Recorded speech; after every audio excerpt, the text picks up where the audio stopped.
He said, my gun is still firing. I will not withdraw a single inch. I will get these bastards. It always fills me with joy and pride talking about the legends of the Indian Army. What fills me with even greater pride is when I get a living legend of the Indian Army to talk about another legend of our army. No tank will withdraw an inch. We will all fight and die here. कहते हैं ना सोने पे सुहागा. So this is सोने पे सुहागा for me, guys. In this episode, we will talk about the unimaginable courage of Second Lieutenant Arun Khetarpal. And I'm extremely honored that today I have Second Lieutenant Arun Khetarpal's batchmate with us to share his story. My guest does not need any introduction. I'm talking about none other than Major General GD Bakshi, a patriot for whom India comes first, always and every time. Thank you so much, sir, for coming on my show. And before we start, a quick note, please like, share, and subscribe to my channel, The Ruchi Connect. So please, can you share Second Lieutenant Arun Khetarpal's story with us? So, like I was saying, ours is the batch of 1971. My batch was just a month ahead of our schedule. We were to pass out on 14th December 1971, but we were commissioned on 14th November instead, and just given 10 days leave to see Mama and Papa, and then we were sent off to Bangladesh to the war. And the pity is that because we were young and inexperienced, we went charging, and therefore we took a lot of casualties on the very first day of the war itself.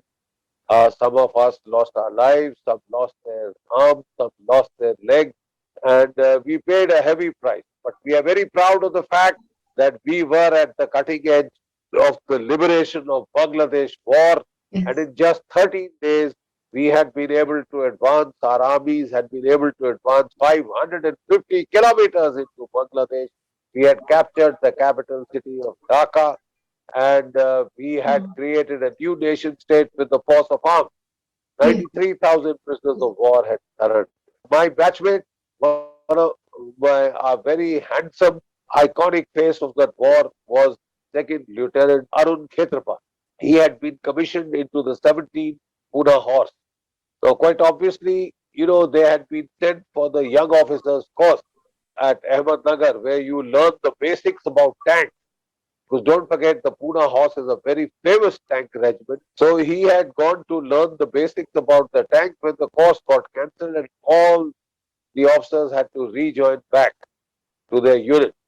Now, when Arun Khetarpal rejoined his unit, the commandant interviewed him, and as was the practice in that unit, he was supposed to sleep for a month with the boys in the barracks so that he got to know them. We got to know what they go through, what they feel, what they experience. That was his introduction to the unit. He set to the will and he tried to learn his job as fast as possible because war was on the horizon. Any time war could have broken up.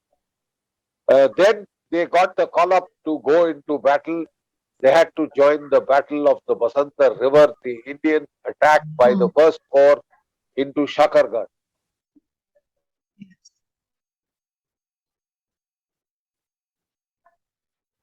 Now, in Shakargarh, the unit was to advance, and a brigade of the infantry, 47th Brigade, was to attack across the Basanta River, and they were to form the bridgehead.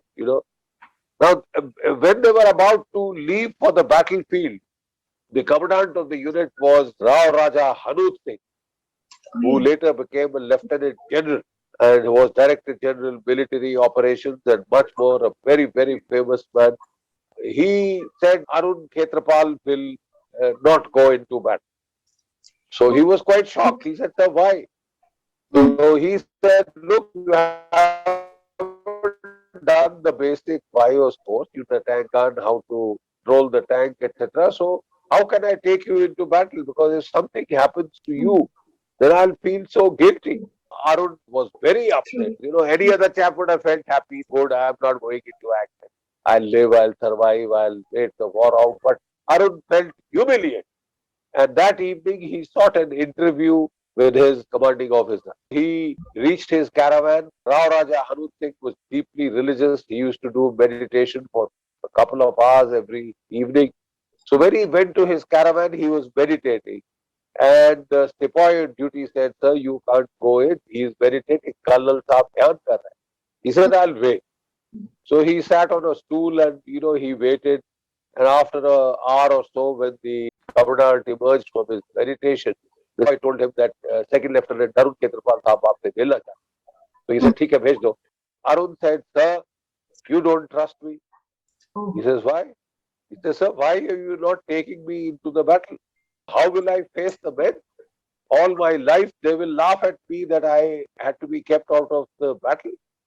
So he looked at him for a long time. He says, "Okay, Arun, I like your spirit. Come along."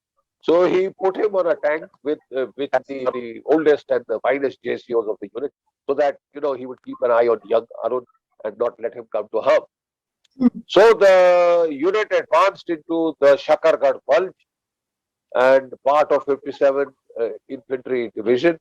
The unit advanced into Shakargarh. They crossed a series of minefield, very deep minefield, Thakurdwara minefield, Dohara minefield, and Yeah. then they were leaning on the banks of the last night of the war. They were on the banks of the Basanta River. The Okay. infantry brigade attacked across the Basanta River and they established a bridgehead. And then the trawling of the minefield started to create a safe lane in which the tanks could go through and they could protect the bridgehead. But at around 12 o'clock at night, the enemy 8th Independent Armored Brigade was brought forward and they started concentrating for an attack, a counter attack to wipe out this bridgehead. And the infantry brigade commander, in great alarm, he called Colonel Hanut on the set and he said, "Look, where are you? Where are the tanks? I can hear the enemy tanks assembling for a counter attack. And any time we could be wiped out, I'm afraid you have to come in right away." He said, "But the minefield lane is not through." He says, "But I will get wiped out. What is this?" So then Rao Raja Hanut Singh took a momentous decision. He said, "We will bash through the minefield. Whether the mines are cleared or not cleared, I don't care. But we will have to get there to support the infantry. We can't let them be crushed by the tanks, the enemy tank." Squadron of armor was under Major Pal that was ordered to get in. And Rao Raja Hanut Singh with his regimental headquarters, he also entered the bridgehead.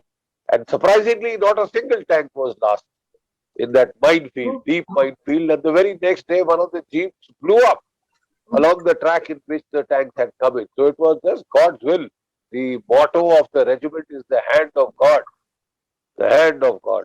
So it was the hand of God that guided the regiment inside without a single tank being lost. And when they got into the bridgehead, they had this troop, one troop of led by Captain Malhotra and Second Lieutenant Arun Khetarpal and Lieutenant Alawat were part of this troop. All three tanks were being commanded by the officer. So Rao Raja Hanut sent them to the left flank, which was the most threatened flank.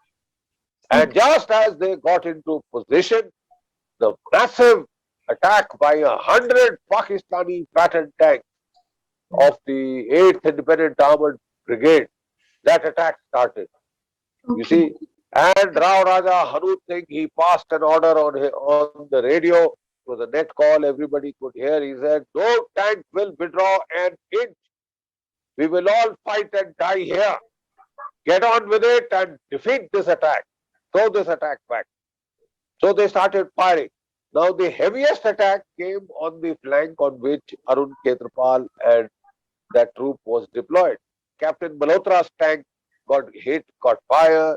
Then Alawat's tank got hit, then got fire, and they had to pull back a bit to put the tank out of fire. And then it was Arun Khetarpal was the only tank which was firing. So Arun Khetarpal, he picked up one enemy tank, he shot it, and it burst into flame. Then he put his sights on the second enemy tank, that also got destroyed. And then he hit a third enemy tank and destroyed a third enemy tank as it was charging towards him. And that tank also burst into flame. But unfortunately, that is the time another shell hit the tank of Arun Khetarpal and the tank caught fire. And Arun himself was badly wounded because he was sticking his head out of the cupola to pick in enemy tanks. So he was very badly wounded on the head, and his forehead was bleeding, and the blood was going into his eyes. So he quickly wiped the blood from his eyes to see properly. He couldn't see properly, and that is the time when people saw that a tank was on fire. So Captain Malhotra ordered him, Arun, abandon tank. Your tank has caught fire. So Arun Khetarpal radio. He said, my gun is still firing. I will not withdraw a single inch. I will get these bastards. And once again, the blood was flowing into his eyes. So with both his hands, he cleared the blood from his eyes. He cleared his eyes so that he could see through the blood. And then he picked up on a fifth tank, and he opened fire, and the fifth enemy tank also burst into flames. Now the attacking enemy squadron was left by Major Khwaja. Tank came 50 yards of one another, so close, and both the tanks fired. So because the blood was going into Arun's eyes, he couldn't focus properly, and he missed. Arun was hit on the spot, and he was very badly wounded. And but that is the time when the last enemy tank had been hit. Out of the 14 tanks that were attacking, less Khwaja's tank, all the tanks were on fire. And therefore Khwaja saw that he saw the other two tanks. He did not know that they were already hit. He decided to turn back and run, and he got back and saved his life. And this is how he left the battlefield. The driver cupola, and he found that Arun was badly injured. So he took the tank back and he put out the flames. He took out the very badly wounded Arun from the tank. It was about 6 in the morning, little before 6 in the morning. So it was very cold in the Punjab, in the Shakargarh Gulf, and Arun kept asking for water. So he thought that it is so cold that the cold water may sort of harm him. So he said, Sir, I'll get you a cup of tea. And he quickly went behind the tank. He brewed some tea for Arun. As he went back, Arun and he got the highest award in the land. He was just 21 years of age, but he got the Param Vir Chakra possible. This is how we lost one of our batchmates, and that is how the enemy attack was beaten back. And the infantry brigade was able to hold on. So thank you patiently. Jai Bharat, Jai Hind.